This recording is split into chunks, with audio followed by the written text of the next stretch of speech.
प्रिय विद्यार्थी नमस्कार। पौधार ऑफ एजुकेशन के ऑनलाइन क्लास में आपका स्वागत करता हूँ।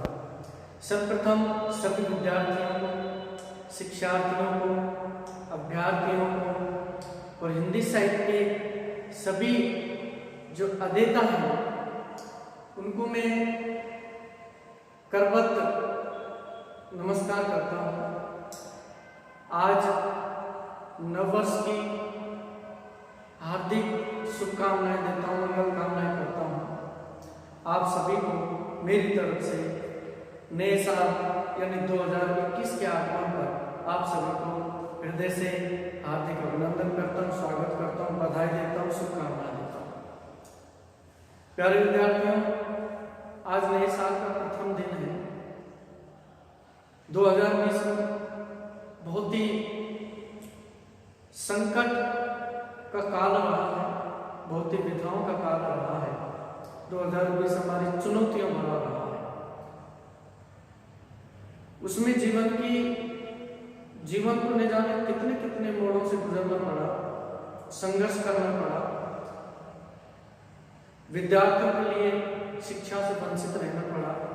नियमित जो कक्षाएं लगते हैं, उनकी जो शिक्षाएं हैं, पढ़ाई है, उनसे वंचित रहना पड़ा। घर में उनको रहना पड़ा।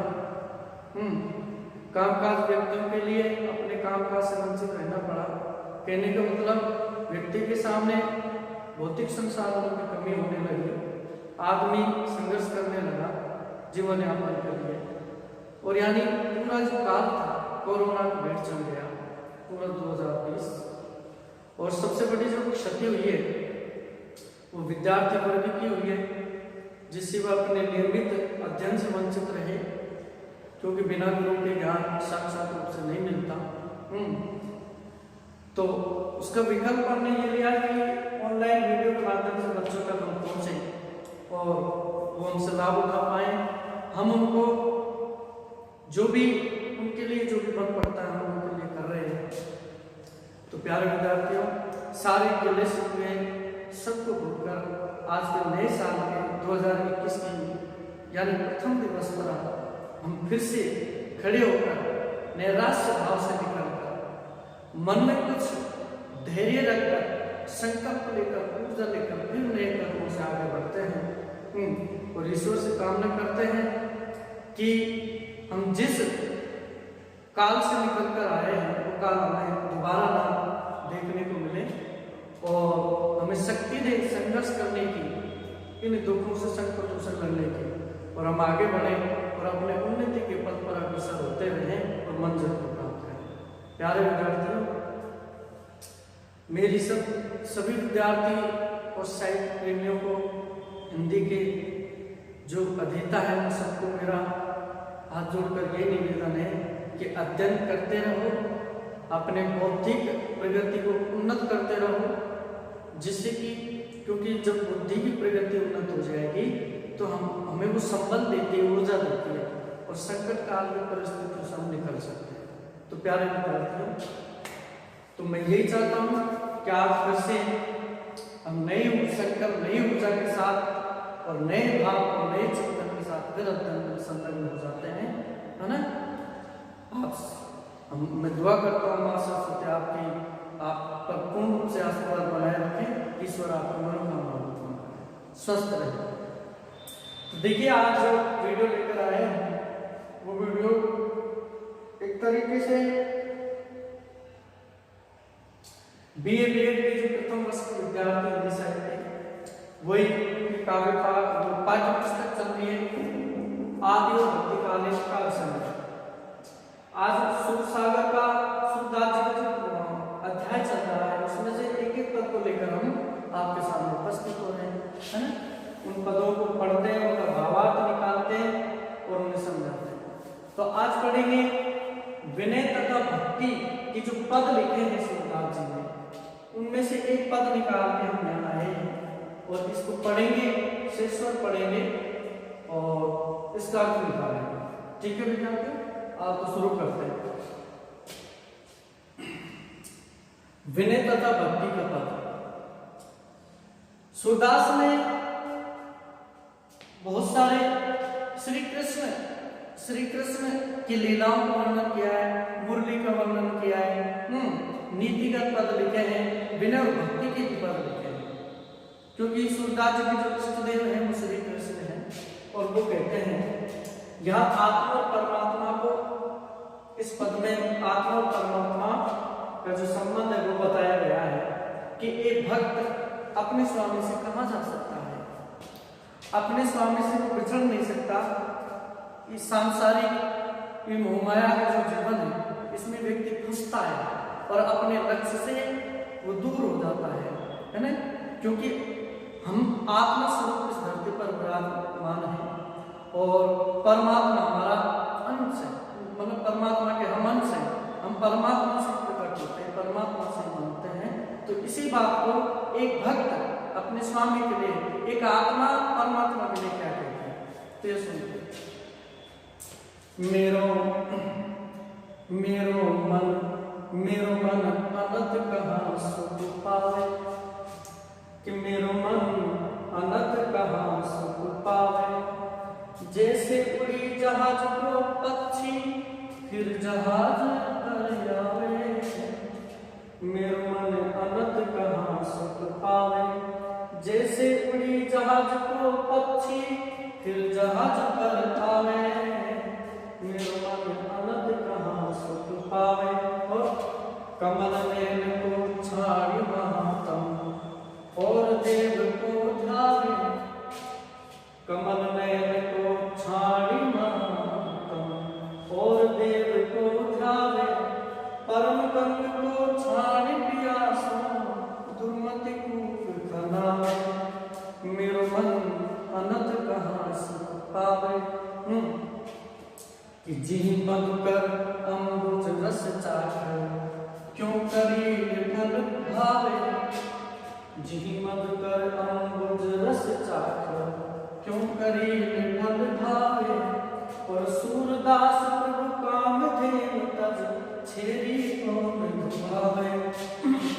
सूरदास प्रभु कामधेनु तज, छेरी कौन दुभावे। मेरो मन अनंत कहाँ सुख पावे। तो इस तरह के पद का वाचन कर दिया, ठीक है। अब इसका भावार्थ समझेंगे। एक भक्त अपने ईश्वर के प्रति क्या आस्था रखता है, यानी परमात्मा के प्रति आत्मा क्या भाव रखती है, वो इस पद में व्यक्त हुआ है। देखिए कि मेरो मन अनंत कहाँ सुख भावे, हे परमात्मा जो मेरा मन है, जो मेरा चित्त है, अनंत यानी अन्यत्र सुख नहीं पा सकता। तुमसे बिछड़कर, तुमसे दूर होकर कौन सा वो स्थान है जहां मैं सुख पा सकता हूं। यानी कहने का तात्पर्य कि मेरा मन अन्यत्र कहीं भी सुख नहीं पाता। तुम्हारे अलावा, तुम्हारे साथ रहने पर, तुम्हारे पास रहने पर मुझे संपूर्ण सुखों की प्राप्ति हो जाती है। तो तुम्हारे बिना मेरा अन्यत्र कहीं भी मन नहीं लगता, यानी कहीं भी मैं सुख प्राप्त नहीं कर सकता। यानी यहाँ आत्मा का समर्पण है परमात्मा के प्रति, एक भक्त का समर्पण है अपने ईश्वर के प्रति, है ना। कि जैसे उड़ी जहाज को पंछी, पंक्ति पर ध्यान दें, कि जैसे उड़ी जहाज को पक्षी फिर जहाज पर आवे। मान लो ये कोई जहाज है, ये और ये जहाज समुद्र में, ठीक है ना। मान लो ये कोई जहाज है, ये कोई जहाज है समुद्र में, एक पक्षी यहां बैठा हुआ है।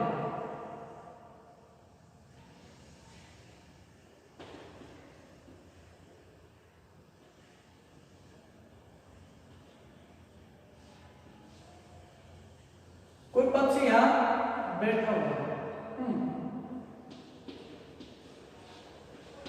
ये बैठा हुआ है। अब कल्पना करें कोई पक्षी किसी जहाज पर बैठा हुआ है, जैसे उड़ी जहाज को पक्षी फिर जहाज पर आवे। इस जहाज पर बैठने वाला पक्षी उड़ेगा, चारों तरफ अथाह समुद्र है, अथाह समुद्र है ये, तो वो चारों तरफ उड़कर जाएगा, लेकिन उसे कहीं भी कोई स्थान नहीं मिलता जहां पर उसे सुख मिले, आधार मिले, है ना, उसे कहीं भी वो कोई भी स्थान उसे नहीं मिलता। और जब स्थान नहीं मिलता तो ये चारों तरफ उड़कर, ये चारों तरफ ऐसे उड़कर फिर उसी स्थान पर वापस आकर बैठ जाता है। कि जैसे उड़ी जहाज का पक्षी, जिस प्रकार एक जहाज पर बैठा हुआ पक्षी उड़ता है लेकिन उसे अपना कोई उचित स्थान नहीं मिलता, वो वापस उस जहाज पर आकर बैठ जाता है।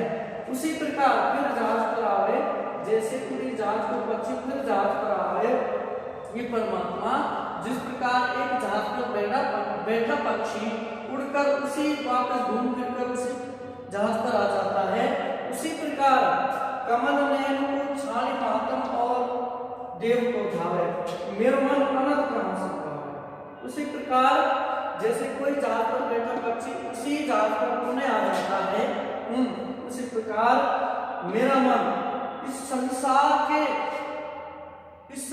विषय वासनाओं में फंस जाता है, संसार में घूमता रहता है, संसार के अनेक आकर्षणों से बंध जाता है, संसाधनों में रम जाता है, लेकिन कहीं भी मेरा मन नहीं लगता और मेरा मन उड़कर वापस ये परमात्मा तुम्हारे चरणों में ही मुझसे पाता हूँ। इस संसार के विषय वासनाओं में, संसार के भटकाओं में मेरा कहीं, संसार के आकर्षणों में मेरा कहीं भी मन नहीं लगता और मुझे जो आत्मिक सुख, अलौकिक जो सुख की प्राप्ति होती है वो तुम्हारे चरणों में, तुम्हारे सानिध्य में रहने से मिलती है। जिस प्रकार एक जहाज के पक्षी उड़कर उसे कहीं भी सुख शांति का आधार नहीं मिलता, वापस उसी जहाज पर आ जाता है, तो मैं तो आपसे इस तरह एक यानी जहाज के पक्षी की तरह मेरा मन है, इस तरह एक भक्ति कहता है। उसके बाद कमल नयन को छाड़ी महात्म, कमल नयन को छाड़ी मातम और देव को धावे, उसके पर ध्यान दें। कमल नयन कौन? कमल के नेत्र वाले, कमल के समान नेत्र वाले श्री कृष्ण। सूरदास जी कहते हैं, सूरदास जी के जो इष्ट देव श्री कृष्ण को कहते हैं कि कमल नयन श्री कृष्ण को छोड़कर और किसका महत्व है? और देव को धावे, जो कमल नयन को छोड़कर और देव को धाता है? जो कमल नयन को, कमल रूपी नेत्रों वाले श्री कृष्ण के महात्म्य को छोड़कर, उनकी महत्ता को जानकर, महात्मा को न जानकर अन्य किसी देवी देवताओं के चक्कर में पड़ा रहता है, अन्य किसी को धावता, यानी कमल नयन को छाड़ी महात्म और देव को धावे, यानी कमल रूपी नयन श्री कृष्ण की महात्म्य को छोड़कर जो और देवता को धावता है, और देवता को होता है, तो वहां उसे सुख प्राप्त नहीं होता। कैसे सुख प्राप्त होगा? जो श्री कृष्ण को छोड़कर अन्य देवताओं के शरण में जाता है तो उसे किस प्रकार सुख प्राप्त होगा? उसी प्रकार परम गंगा को छानी प्यासो, जो गंगा के पानी को ने पीकर, जो गंगा के पावन और पवित्र और देव शक्ति से परिपूर्ण जो पानी है, जो हमारे आत्मा को प्रक्षालित करती है, हमें शुद्ध और पावन बनाती है, जो गंगा का पानी, जिस गंगा के पानी को छोड़कर दुर्मति को, जो कूप के खारे पानी को पीता है, उसका मन सुख कैसे प्राप्त कर सकता है? कौन होगा, कौन ऐसा मूर्ख होगा जो गंगा के पानी को छोड़कर खारे कूप को पिए, खारे कूप के पानी को, कुएं के खारे पानी को पिए, जो गंगा को छोड़कर? ऐसा कौन प्यासा होगा जो गंगा के पावन पवित्र पानी को छोड़कर जो खारे पानी का सेवन करेगा? ऐसा कौन मूर्ख होगा? और ऐसा कौन होगा जी मत कर अमृत रस चाहे क्यों करीब बन पावे अम्बुज, जो मत कर, जो भ्रमर, वो भ्रमर कैसा होगा? जो अम्बुज के रस को चाट कर, जिसने अम्बुज का रस चाट लिया हो, वो क्यों करीब के कड़वे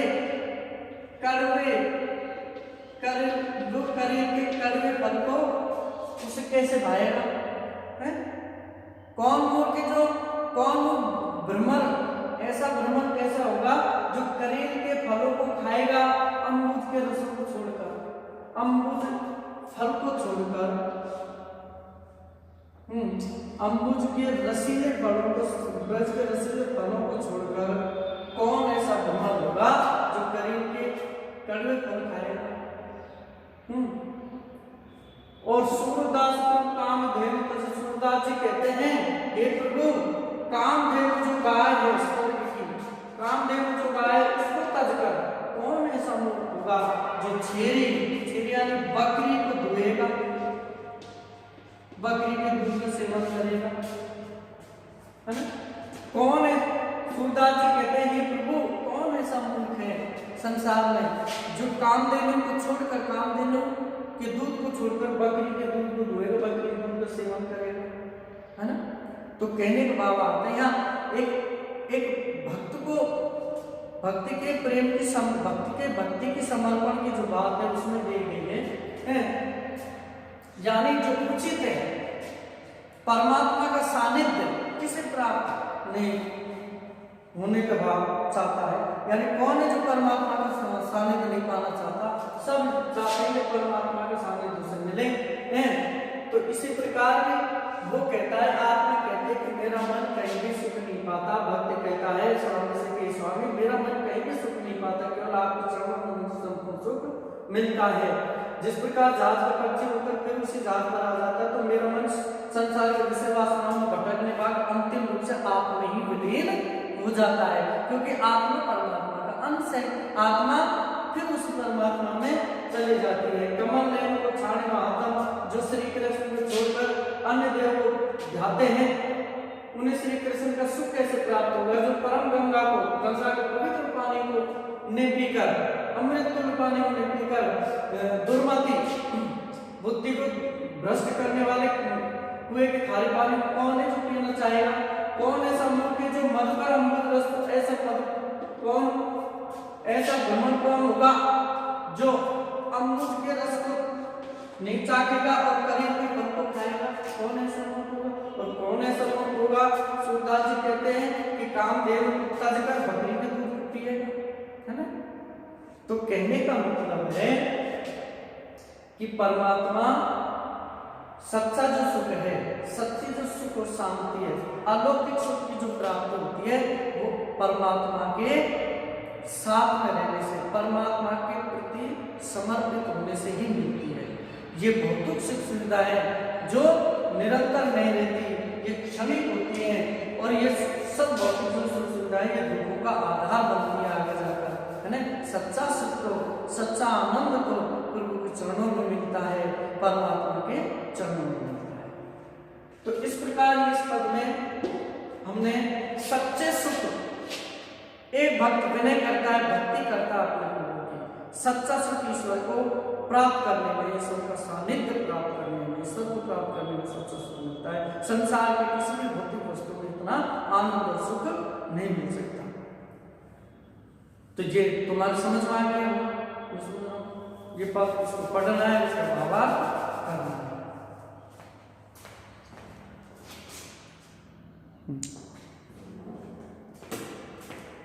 एक बार और पढ़ लेते हैं कि मेरो मन आनंद कहाँ सुख पावे, जैसे उड़ी जहाज को पक्षी फिर जहाज पर आवे। मेरो मन आनंद कहाँ सुख पावे, कमल नयन को छाड़ी महात्म और देव को ध्यावे। परम गंग को छाड़ी पियासो दुर्मति कूप खनावे। और जिन मधुकर अम्बुज रस चाखो क्यों करीले पल भावे। और सूरदास गुरु कामधेनु तज छेरी कौन दुहावे। कि मेरो मन अनंत कहाँ सुख पावे। तो इसका अर्थ तुम्हारे समझ में आ गया होगा, इसका भाव भी समझ में आ गया, भावार्थ भी समझ में आ गया होगा, है ना? तो इसी प्रकार हम एक एक पद को इस तरह लेकर आते हैं और आप इन पदों को पढ़ें, इनको हृदयंगम करें, इनका भावार्थ समझें और अपनी पढ़ाई को निरंतर इसी तरह चलें। ठीक है? तो प्यारे विद्यार्थियों, आज की जो क्लास है ना, आज का वीडियो हम यहीं पे पूर्ण करते हैं।